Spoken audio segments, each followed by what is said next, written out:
I'm stuck, and ladies, if you know that feeling where you're in a dressing room and you've got something stuck over your head and your arms are up in the air and you can't see anything or hear anything, it's crazy under this dress. So I struggled for like 2 minutes, and finally I'm like, okay, I gotta swallow my pride here, call the design assistant. I'm like, help. Then this poor guy comes into the broom closet with me and starts struggling, like pulling, like tug of war this dress off of me. Terrible. I'm making all these crazy noises, I'm sure. In walks Donna Karen. She's standing there outside the closet waiting for her footwear model to come and try on shoes for her.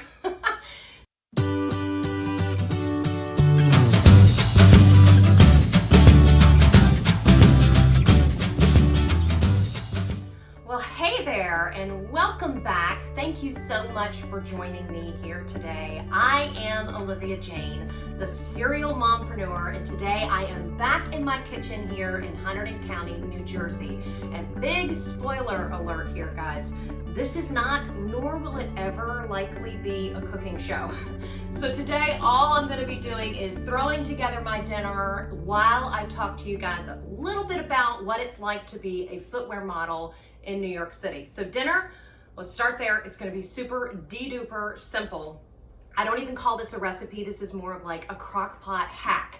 So if you wanna make a really easy barbecue chicken, you just toss in some chicken breast, boneless, skinless, your favorite barbecue sauce, and your favorite Italian dressing. Toss that in the crock, 4 or 5 hours on high, or if you wanna cook it on low, it's about 8 hours.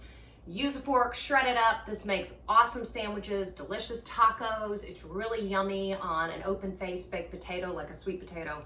Easy peasy. So that's what I'm making for dinner. But I'm really here to talk to you guys a little bit of what it's like to be a footwear model. I get so many questions. First of all, so many looks, strange looks from people when I tell them what I do for a living. And most of the time people think when you say footwear model, they really think that, my feet are in magazines, that my feet are famous, that I'm, in all these photo shoots and it's this big glamorous life. And it's really not at all. It's really working with designers and technicians. In fact, I don't think I've ever done a photo shoot.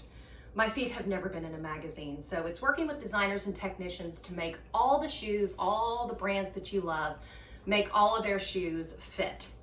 But I used to do some more, glamorous showroom type work, and that's where I like to call it like my blooper reel moments from footwear modeling. Hold that thought just 1 second. I'm gonna wash my hands, wash the chicken off these hands.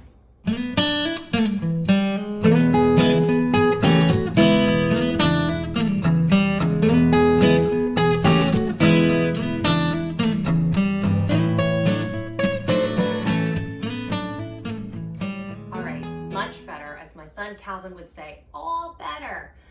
So some of my, I would say, crazier, zanier, funnier moments came when I did do a little more showroom work.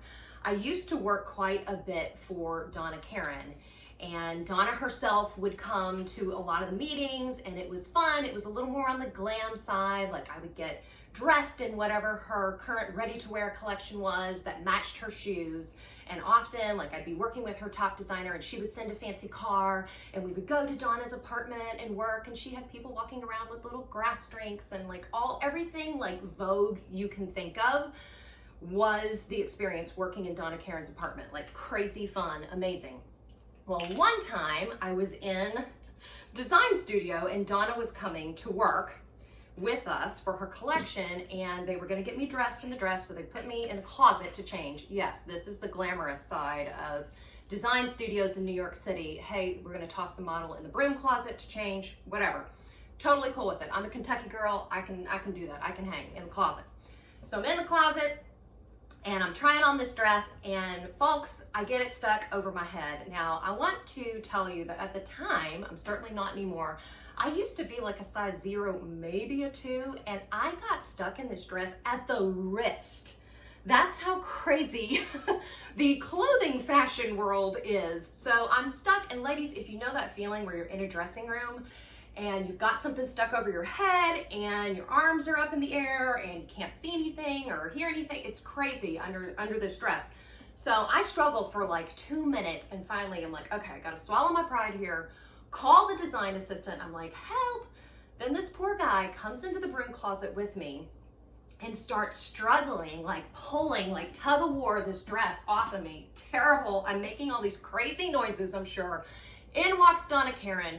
She's standing there outside the closet waiting for her footwear model to come and try on shoes for her. So eventually we get the dress off. I come out, my face is like beet red crazy, and we finish the fitting. But it was that was an interesting day with Donna Karen. Then I also used to work quite a bit with Ralph Lauren and do their showroom. So I'd go in and show shoes for all their clients, like Saks Fifth Avenue, Bergdorf, etc. would come in. So once again, I found myself in a closet, as we do so glamorously in the footwear world, in between appointments. And in the Ralph Lauren, let me just say, the Ralph Lauren showroom, footwear showroom, is beyond gorgeous. This space was actually designed to be one of Ralph's apartments, and he chose not to move in, so they made it their footwear showroom. So I'm talking like floor to ceiling windows, marble, everything, gorgeous place. So you can imagine, like, even the closets were amazing. And there was this gorgeous leather chair with these, but it had these big wooden arms, and carved into the arms were these lion's heads, like very intricately carved lion's heads. So I was like, okay, I have a few minutes in between appointments. I've been working for days on end here, trying on shoes. It's actually very exhausting work. I'm gonna curl up and take like 15-minute, just a little power nap, right? So curl up into the chair, or curl my legs up into the chair. And you know, it feels like 2 seconds and I get that knock, and they say, okay, the next appointment's here. We're ready, girl, let's go do your thing. And I pop up, you know, I straighten my dress, I'm ready to rock. I look down at my leg, and there is a perfectly embossed lion's head, because I had fallen asleep right on the carved part of that chair. So I have to call, like, flag down someone from the Ralph team, and I'm like, hey, so I know Saks Fifth Avenue is here to see your collection, but check out my leg, because there's a perfectly carved lion's face on it. What are we to do here, folks? So being the gracious, awesome people that they are, they just laughed, and we had to just laugh through it. And that entire day, I worked with a lion's face just stamped into my leg. It was the craziest, most probably embarrassing thing ever. So anyway, that's just a couple of snippets from my blooper reel, as I call it, as a footwear model in New York City. Thank you guys so much for joining me here again today. And I know that I talked about some of the lighter, kind of funny side of being a mompreneur, but a little word I want to leave for you other mompreneurs out there listening is, this is something that I say all the time myself, and it's just really become my mantra. It's not rocket science, super simple stuff here. Nothing good is easy. So, mompreneurs, take a beat, take a moment, remind yourself it's all gonna be okay, and nothing good is easy. I'll see you guys next week.